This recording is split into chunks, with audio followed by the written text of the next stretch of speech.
Those fans who are holding out hope for a possible late season miracle playoff run, you can forget about it.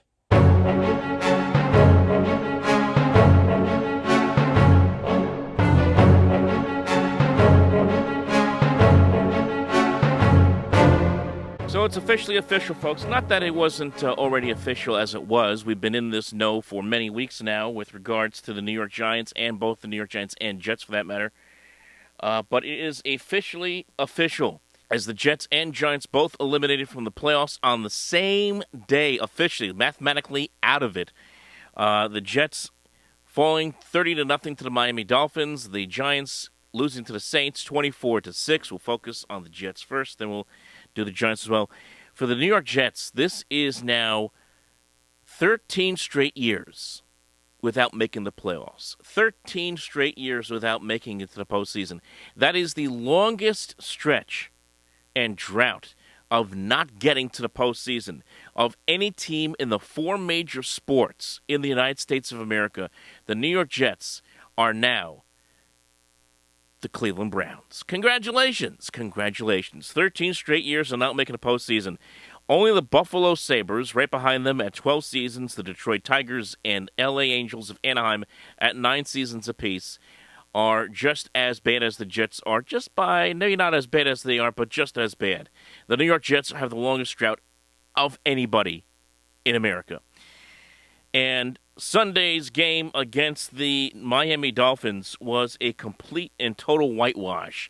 It felt like the team had no effort. It felt like the team had no cause. It felt like they had no desire to be out on the field, as their offensive line got battered and beaten by the Miami Dolphins in every which way. Zach Wilson, who had the game of his life last week, at least the second half of his life last week, was absolutely taken apart by Miami. He had no chance.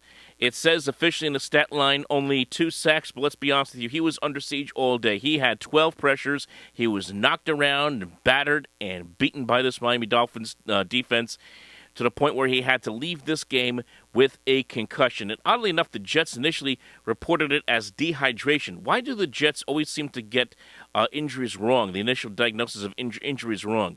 Remember Mekhi Becton started the 2022 season where they got the initial diagnosis of that wrong and it ended up missing the entire season? Well, I just don't get it with this team sometimes.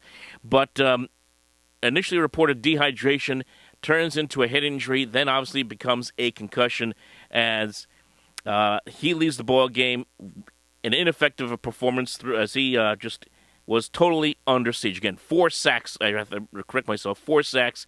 12 times he was hit and put under pressure. He had no chance in that pocket because this offensive line just absolutely stinks. There's no question about it. And you're seeing Aaron Rodgers on the sideline, and they keep shooting to him, and he's got this wide-eyed look on his face, like, what the hell? What am I in for? What am I trying? What did I really want to try to come? Did I really say I was going to come back this season? I never said that. I mean, you could see this playing in his mind, probably. Look, with the Jets mathematically eliminated, and as far as I'm concerned, this team has been eliminated since they came back from Las Vegas when they lost to the Raiders. It's time to pack it up. It's time to focus on the next season in 2024. If I'm the Jets, I wouldn't play Aaron Rodgers a snap this season. Wouldn't even bother putting him out there in these 3 games against Washington, Cleveland, and New England. Whether he's medically cleared or not, I do not care. I'm not putting him out there less than 5 months after rupturing an Achilles tendon. Not going to happen if I'm the Jets. And you're going to try to go out there, let him heal up properly. If you have to trot out Trevor Siemian for the last 3 weeks of the year, so be it. If Zach Wilson can clear concussion protocol, maybe you play him in one of these games. Do not play Aaron Rodgers in these games. It's just not worth it. Not in front of that offensive line, which can't clear a path for any running back. Breece Hall only 12 yards rushing. Not when they can't block for the quarterback, who even himself did not have a good day at all. And this receiving core, which outside of Garrett Wilson, who you see getting more and more frustrated with each week, they just can't do anything offensively. I give credit to the defense for this because the Jets were down 24-0 at the half. This against the team that put 70 points in the Miami Dolphins. They put 70 points on the board against Denver earlier this year. And we also saw this week the Raiders put up 63 points on the Chargers. I was thinking that there was a chance we could see Miami put up a touch 50. I really thought that was possible today when things are going this game. Defense stiffened up in the second half, held the Dolphins to a pair of field goals. I give them credit for doing a good job there. But other than that, it was a complete and total embarrassment for the Jets. The Dolphins are basically have taken the place of the Patriots in the AFC East as far as I'm concerned. They are the dominant team in this division. They come off of a bad loss on Monday to Tennessee. You knew they were going to come in here angry and they were going to take it to the Jets. And they not only took it to the Jets, they took the Jets to the woodshed big time, winning 30-0. And the question from Miami is, can they position themselves to possibly get a bye week and steal it from Baltimore, and especially with Kansas City struggles as well in the AFC? As far as the Jets are concerned, it's all about the offseason now. It's about fixing this offensive line big time. It's about trying to, and we all assume, based on the reports we've heard for weeks now, the Robert Saleh, Joe Douglas, they're coming back. We assume they have to go out there and fix this roster, especially in the offensive side of the ball, get another weapon in here at wide receiver, maybe even bring in some help at running back to give Breece Hall a bit of a break. But especially offensive line is the number one priority. And also number two is to get a backup quarterback in here. Zach Wilson, bye-bye, goodbye, has to go. One way or the other, has to go. So that's where the Jets are right now. On to 2024. The Giants, it was a great story. I love the Tommy DeVito story. I loved it. It was fantastic. But this was a total meltdown by the Giants. And really the turning point of the game for Big Blue came when DeVito got knocked out of the game and had to go into also a bit of a concussion protocol himself, where it looks like the safety was going to spear him. Unfortunately, I guess in a way for DeVito, he was able to get his shoulder up in a way so that he could avoid a head-to-head collision, and it also bailed out the safety from getting a head-to-head penalty, from getting a penalty on him as well. Still, DeVito, his head hits the ground. He leaves the game for the rest of the first half. Comes back, does the best he can, but he was under siege all day too, much like Zach Wilson with the Jets. 7 sacks on Tommy DeVito. The Giant offensive line had no chance. We saw the Saints kind of giving it back to the Giants, and DeVito were doing the pierced fingers as well, as the Saints ran away with that one 24-6. Derek Carr, that man needed a big game. He had it for the Saints. 3 touchdowns for New Orleans as they moved to 7-7 and into a battle with Tampa Bay for the NFC South. For the Giants, like the Jets, they're done. They're done.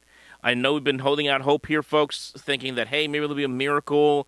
Maybe they can find a way to get... It's not going to happen. I know the NFC is very top-heavy with Philly, Dallas, and San Francisco, and even Detroit. But outside of those 4 teams, the rest of the NFC is kind of mid. But let's be honest with ourselves now. It's 5-9. They're done. Mathematically out of it. And with 2 games to come against Philadelphia, he'll be playing to win those games. It's over. So for the Giants, their focus now shifts to trying to finish this season healthy, trying to finish strong, and also towards 2024. And again, I'm going to bring up those questions. What's the quarterback situation going to be with the Giants? So they say that Daniel Jones is the starter going into next season. You would have to imagine that he will be, but certainly Tommy DeVito has certainly made an impression. To at least be very much the backup quarterback to the team, if not maybe even challenge for a starting job if he plays well in these last 2 weeks. Okay, he's certainly going to be part of the equation. Whether they draft another quarterback or not, that's up in the air. Maybe they will later maybe they'll do it in the later rounds, second round. I can't imagine them using a first-round pick where they are. I think they're drafting right now 7th or 8th. And we'll see what that does for them. I think much like the Jets, they have to focus on offensive line and try to fix that problem. That's number one. Saquon Barkley, his contract, which was a franchise tag, what are they going to do with that? They're going to tag him again, or can they finally sit down and hammer out a deal? You would like to see them try to do that. So that's where the Giants are. That's where the Jets are. It's on to 2024. Pack this season up. Kiss it goodbye. Wave it goodbye. It's over. With 3 games to go in the regular season, it's official, folks. On to 2024 for the Jets and the Giants. And, of course, for the rest of us, well, it's on to baseball season. We'll talk to you next time right here on Sports Talk Nation.